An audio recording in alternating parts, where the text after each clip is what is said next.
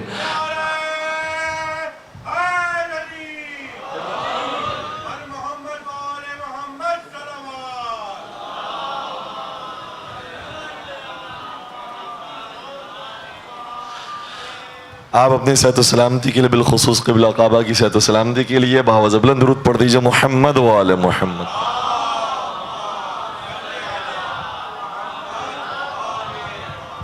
اور پیغمبر کے یہ معجزاتی ہاتھ تھے جس کی وجہ سے پھر کفار بھاگنے لگے۔ علی یہ مرتضیٰ کی ذوالفقار تھے جس کی وجہ سے کفار بھاگنے لگے، اور جب وہ بھاگنے لگے تو جو مسلمانوں کی فوج تھی وہ بھاگنے والوں کا پیچھا کرنے کے لیے پہنچ گئی، اور وہ آنے لگی پھر طائف کے کفار کے پیچھے، اور کفار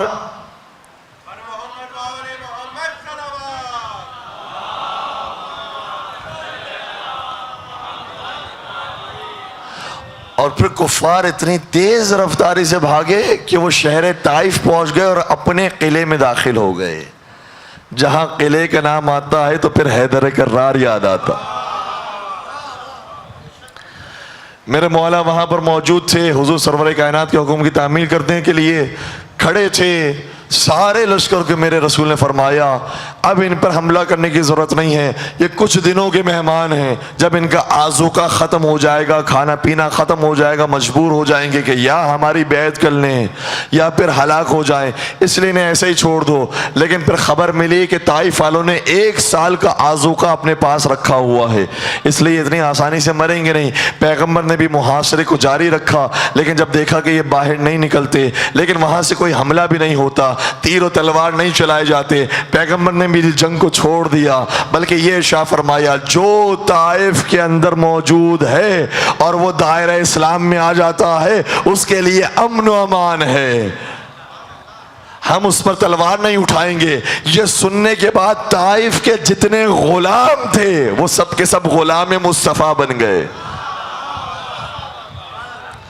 انہوں نے اپنے بادشاہوں کو، اپنے آقاؤں کو، اپنے پیروں کو چھوڑا اور رسول کو اپنا آقا اور مولا بنا لیا، اور رسول اکرم پھر ان افراد کے ساتھ مدینے کا رخ کرتے ہیں اور پھر مکے کو چھوڑ دیتے ہیں۔ یہاں تک کہ ابھی 1 سال نہیں گزرا تھا کہ جتنے طائف والے تھے وہ بھی مدینے آ کر مسلمان ہو گئے۔ یہ رسول کے اخلاق کی برکت تھی کہ وہ بھی مسلمان ہو گئے۔ لیکن رسول نے جاتے جاتے ایک ایسا کام کیا جو بڑا حیران کن تھا۔ وہ کام یہ تھا کہ جب جنگ کے اندر کامیابی ملی، یہ کفار جب بھاگے تو ان کا جو مال غنیمت رہ گیا تھا، گھوڑے تھی، تلواریں تھی، افراد تھے، یہ سارے جو چیزیں موجود تھی، بعض کو گرفتار کیا گیا، اسیر بنایا گیا۔ اب مال غنیمت کی تقسیم کرنے کا وقت آیا۔ یہ پیغمبر کی حکمت تھی، فرمایا جو ابھی تازے مسلمان ہوئے ہیں ان کو زیادہ دیا جائے، جو پرانے مسلمان ہیں ان کو چھوڑ دیا جائے، ان کو کم دیا جائے۔ پیغمبر نے پرانے مسلمانوں کو 1 حصہ دیا، نئے مسلمانوں کو 2 حصہ دیا۔ آج ہمیں سمجھ میں آیا ہم جب نیاز کرتے ہیں کیوں اپنے غیروں کو زیادہ دیتے ہیں۔ اور قرآن نے ایک اصطلاح استعمال کی، مؤلفۃ القلوب، تم ایسا کام کرو کہ جو ابھی نئے مسلمان ہوئے ہیں ان کا دل تمہاری طرف مائل ہو جائے۔ پیغمبر نے ان کے دلوں کو مائل کرنے کے لیے انہیں زیادہ عطا کیا، 2 حصے عطا کیے، لیکن جنہیں 1 حصہ ملا تھا جو پرانے مسلمان تھے اور کچھ بڑے بڑے مسلمان تھے، لہٰذا انہیں عدالت نبی اکرم پر شک ہوا۔ یہ وہی لوگ تھے جو کبھی نبی کی نبوت پر شک کرتے تھے، ابھی نبی کی عدالت پر شک کیا، اور باقاعدہ تاریخ کا جملہ ہے، آ کر کہنے لگے اعدل یا محمد، اے محمد عدالت سے کام لو، عدالت سے کام لو۔ میں یہاں پر اپنے نوجوانوں کی خدمت میں ایک لفظ کا مفہوم واضح کرنا چاہتا ہوں۔ ایک لفظ ہے عدل، ایک لفظ ہے انصاف۔ یہ دونوں لفظ قرآن کریم میں آئے ہیں، یہ دونوں لفظ عربی ادبیات کے اندر استعمال ہوئے ہیں، لیکن دونوں کے اندر ذرا سا فرق موجود ہے۔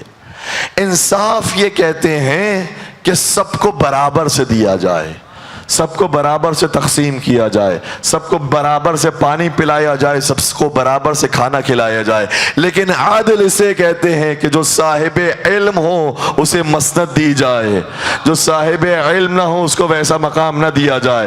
عادل کہتے ہیں ہر چیز کو اس کے مقام پر رکھنا، جو جس مقام و مرتبے کا ہو اسے وہاں پر بٹھایا جائے۔ پیغمبر نے انصاف سے کام نہیں لیا، عدل سے کام لیا۔ جو جس مقام و مرتبے کا تھا اسے اسی مقام پر رکھا، لیکن کہنے والے نے کہا اے محمد تو نے عدل سے کام نہیں لیا۔ پیغمبر نے فرمایا مجھ سے بڑا عادل کون ہے اس دنیا کے اندر، میں نے عدل سے کام لیا ہے۔ لیکن جب اس کے سمجھ میں نہیں آیا، پیغمبر نے اب وضاحت فرمائی، توجہ رکھیے گا، پیغمبر نے وضاحت فرمائی۔ پیغمبر نے فرمایا اگر میں تمہیں ان جیسا ہی مال دے دوں اور خود اپنے آبائی شہر کے اندر چلے جاؤں، یعنی مکہ میں منتقل ہو جاؤں، تو کیا تم اس پر راضی ہو؟ کہنے لگے نہیں یا رسول اللہ ہم اس پر راضی نہیں ہیں۔ تو پھر پیغمبر نے فرمایا میں یہی تو تم سے کہنا چاہ رہا ہوں، ہم ان کو مال دے رہے ہیں کیونکہ یہ مال کے شوقین ہیں، اور ہم تمہیں مصطفیٰ دے رہے ہیں کیونکہ تم اشتیاق مصطفیٰ رکھتے ہو۔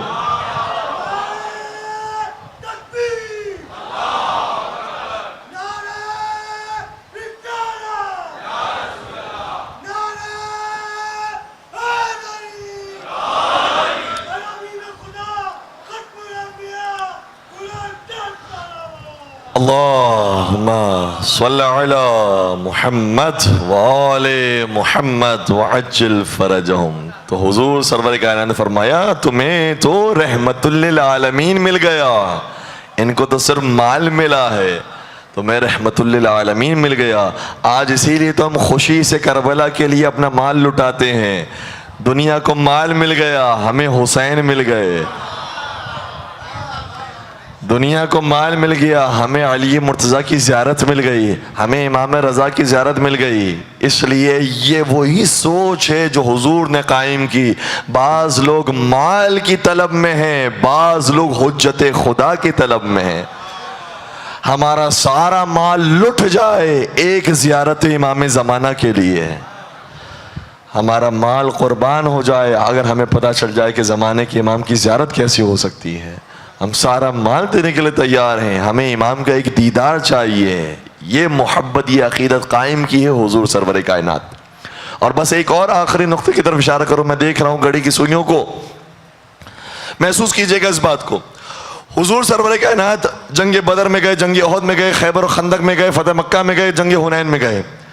پیغمبر جب ایک لمحے کے لیے بھی مدینہ چھوڑتے تھے تو اپنا جانشین بنا کر جاتے تھے، اور یہ باقاعدہ بحث موجود ہے تاریخ کی کتابوں کے اندر۔